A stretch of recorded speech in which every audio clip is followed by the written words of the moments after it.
Good morning, ma'am. I'm Billy Josh M. De Guzman from the section of 11 STEM Velasco.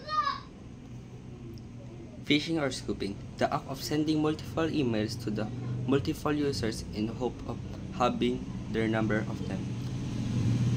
Clicking off the links and malware attached to the email. Most email serves as today as spam or VOC folders automatically put these suspicious emails that folder. However, this is not 100% accurate that some emails are not filtered and some emails are legitimate and up upon its For further examples, we experienced this way back 2023 when a lot of people used to scam other people because they want them to click this link. For example, may random number po na biglang mag-a-appear sa email mo and parang nagki-claim po sila na magiging nagki-claim po sila na sila po ay isang video company. Pero in reality, isa lang po silang scammer. And pag nawala po nila ang information mo, automatically mabablock po ikaw sa account nila. At ikaw ay biglang magiging at ikaw ay mawawala ng pera, mawawala lahat ng pagmamay-ari mo. Second, blackmail or extraction. The act of using the internet to threaten or damage someone's reputation, to extort or money, or anything else. This can be avoided if you are aware that you post on internet like victims like inappropriate over in the internet, even if they put some secured location. Mga example po ng blackmail or extraction. For example po, nag-post ka po ng hindi po kaari-aring picture tapos ginagamit po nila yon sa'yo, tinetreaten ka po nila. For example po, nag-post ka po ng parang medyo malaswa or hindi ka nais-nais na picture mo at hindi mo naman intent na parang ipakita sa lahat. Pero dahil po meron sila nitong picture na to, parang sinasabi po nila na kung hindi ka po magpapadala ng ganitong halaga o kaya naman po may pinapagawa po sila at kapalit po nun ay ang pag-send ng picture na meron sila. For example po, sasabihin po nila, padala ka ng 50,000 exchange of hindi ko sasend to sa family members mo. Ganun po ang example ng blackmail or extraction. Accessing stored communication or hacking the obtaining authorized access of data from the computer network is typically done to commercials to the government to threaten its owner in the late 2013. A group of hackers hacked the Sony website in attempting to release the controversial film Interview. Yung ginagawa naman po ng ascending stored communication is hinahack po talaga nila account. For example po, meron pong isang big management tapos ginagawa po nila is kinukuha po nila information nun gumagamit po sila ng hackers to open yung company po na yan. Kasi po, katulad po nito, sabi po dito is they try to hack the Sony. Yung sa Sony po kasi kilala po silang brand.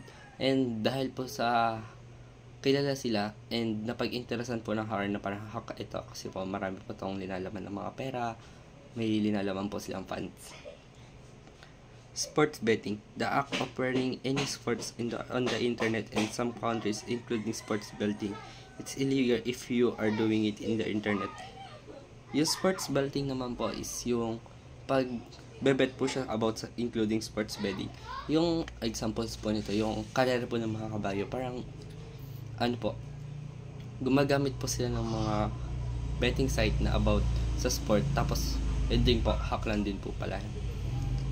Next is non-delivery merchandise. The act of scheme when a culprit posts and accepts a service for sale in the internet and one transaction have been done but not really give the item or service. For example po ng non-delivery or merchandise, yung pagkawari po, for example po, may isa pong brand tapos binilan mo po yun, pero kawari po, nagbayad ka na po kasi po hindi po sila tumatanggap ng cash on delivery. Ang mangyayari po doon, yung magiging item na binili mo, for example, is mug. Mug na lang po. Para mas madali natin. Yung mug po na yun, parang nagtripan mo kasi maganda ang tao, tas mura lang. Tapos yung ending po is pagka pay mo po through online online payment, hindi po dadating sa inyo. May mga peke lang po silang parang nagsasabi na parang legitimate, ganun po. Pero in reality, hindi po. Electronic harassment. The act of anonymously using the internet to harass, abuse, threaten, or annoy other pupils. This also is an act of cyberbullying. However, because the culprit is anonymous, it's hard to detect who's bullying you.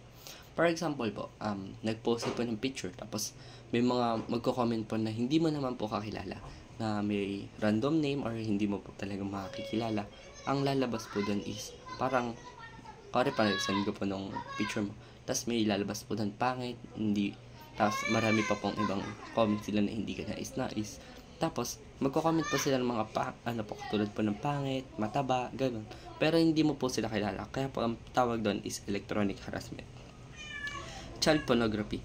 The act of using the internet to show child pornography. This act is highly punishable by law.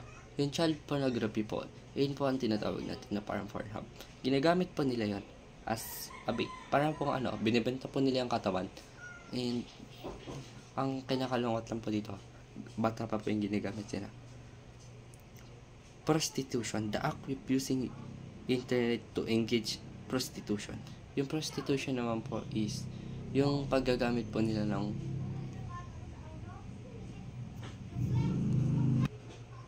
I'm sorry for that inconvenience. Ang prostitution po is yung pagbabayad po nila sa mga parang katulad po sa mga hindi po kanais-nais. Yung babayaran nyo po siya exchange for something that usually is intended for sexuality things. Drug trafficking, the act of selling illegal substance in the internet. Yung yung drug trafficking, yung paggamit po ng internet sa pagbebenta ng droga, katulad po ng pagkawari. Dahil po mainit ang pideya sa personal, ang ginagawa po ng iba, nagpapanggap po silang isang tao na parang matino or parang business, tapos ending po, nagbebenta lang po sila ng droga. Para hindi po sila makilala, gumagamit po sila ng internet.